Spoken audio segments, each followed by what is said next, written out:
तो question number 1 कहता है prove that √5 is a irrational number. अपने को क्या प्रूव करना है कि √5 क्या है, एक इरेशनल नंबर। तो इस क्वेश्चन को हम किस तरीके से सॉल्व कर सकते हैं, देखिए सॉल्यूशन।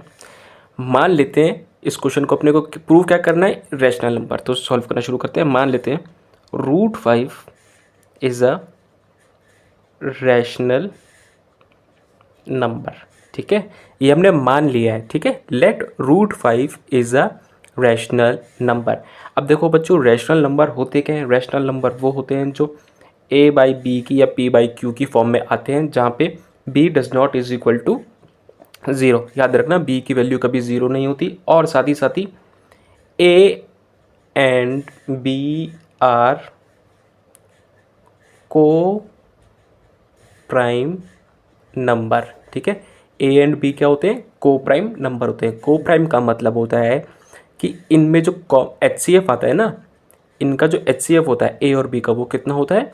1। ठीक है, एक के अलावा और कोई HCF नहीं आता। तो आगे सॉल्व करते हैं। तो यहाँ से अपने पास आ गया √5 इज इक्वल टू a/b। ये लिख सकते हैं। जब हमने a/b लिखा तो √5b is equal to a। अब हम करेंगे स्क्वायरिंग बोथ साइड। ठीक है, अब हम क्या कर लेंगे? स्क्वायर कर लेंगे दोनों तरफ। तो अपने पास आंसर आया 5b² इज इक्वल टू में a²। तो अपने को यहाँ से क्या देखने को मिल रहा है कि a² जो है इज डिविजिबल बाय 5। जब a² डिविजिबल है किससे?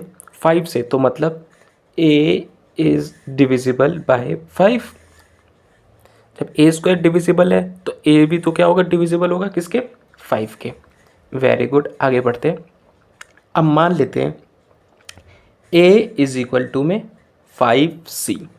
ठीक है, let a is equal to में 5c where c is any integer. ठीक है, हमने क्या मान लिया? c एक कोई सा भी क्या है? एक इंटीजर है। आगे इसको सॉल्व करते हैं।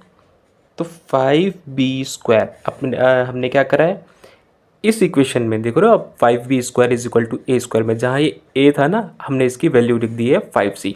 तो क्या हो जाएगा? 5c, अब ये स्क्वायर था तो पूरा होल स्क्वायर। इसको सॉल्व करें तो ये कुछ ऐसा बन रहा है 5b² इज इक्वल टू में 25c²। 5 से 5 कटा तो कितना हुआ? ये b² इज इक्वल टू में 5c²। अब बच्चों ध्यान से देखो, इसमें भी अपने को क्या देखने को मिल रहा है? b² is divisible by 5। जब b² डिविजिबल है किसके? 5 के, तो b इज डिविजिबल बाय 5। तो b भी क्या होगा? डिविजिबल होगा किसके? 5 के।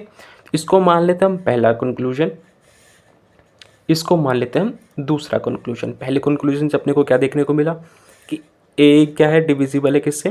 5 से। दूसरे कंक्लूजन से अपने को क्या देखने को मिला? b किससे डिविजिबल है? 5 से। ठीक है, by first and second conclusion we get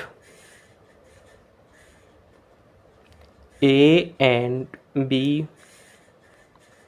having common factor 5।